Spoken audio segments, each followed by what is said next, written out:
Hello viewers, it's Late Night Retro, and today we're going to be taking a look at the indie title, Slain, Back from Hell.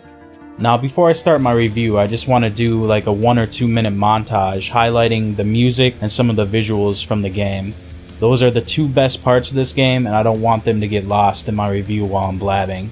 So enjoy this short montage, and then we'll talk a little bit about the game Slain.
Cool.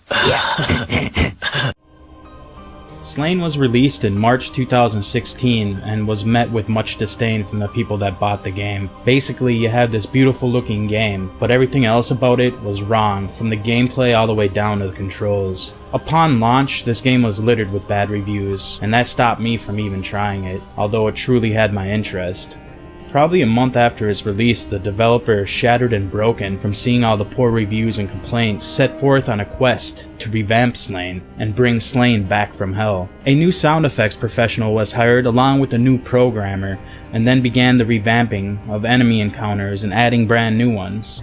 This was exciting news for me, so I laid in the cut until the game's relaunch, which was slated for August. And here we are. Slain, now renamed Slain Back from Hell, is here.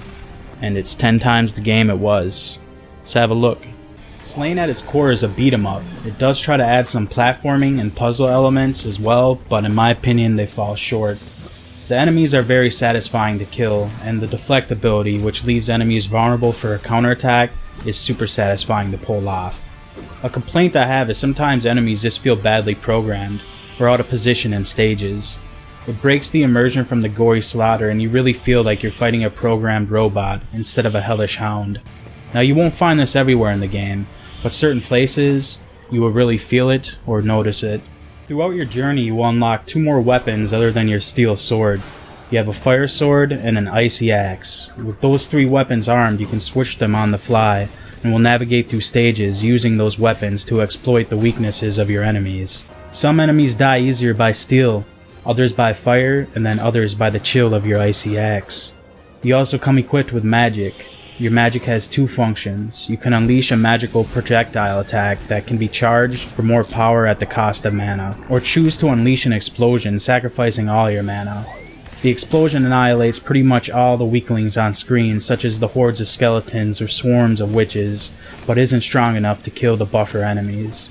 Magic does serve a purpose, and you can replenish it or gain it back by hitting a checkpoint or charging your weapon and killing an enemy with a devastating blow.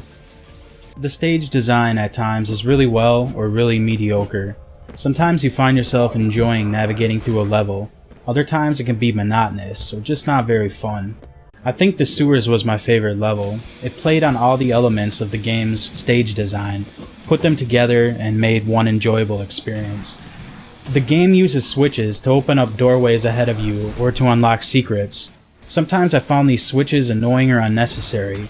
I think the game could have done a better job of keeping you moving. Oftentimes when you're getting into a groove and moving along having a blast, the game will surprise you with an enemy off screen shooting a projectile that you're unaware of until it's right there biting you in the ass. Sometimes this is fatal, as enemies off screen knock you into a trap or off a ledge, ending your life.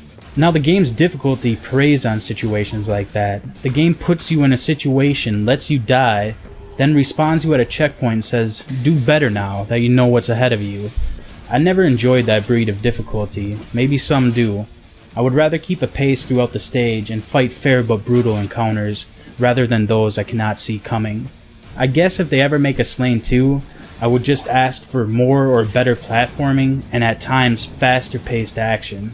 Now these are some of the weaknesses I found in Slain's gameplay, but you must understand it's not always like this. There are plenty of rewarding battles, and times when you can really let out a sigh of relief as you escaped with your life through a part of a level and lit up the next checkpoint. I absolutely loved all the boss fights. They were hella engaging and brutal. I loved the beautiful world I was put in. There is text and story throughout the game. It's not very gripping or engaging, but can be informative at times and sometimes worthy of a chuckle. Reminds me of the days playing Ultima Online, which is the oldest MMORPG I can think of, and trying to roleplay all medieval-like. Doesn't come across very serious, which I don't mind at all. Overall, Slain Back from Hell did one hell of a job reincarnating itself and bringing glory back to its name, and overall it was an enjoyable game. It definitely scratches an itch as a retro player. I loved its theme, I loved the gore, the music, and the aesthetics are something you don't see anywhere these days. This has been Late Night Retro. Until next time.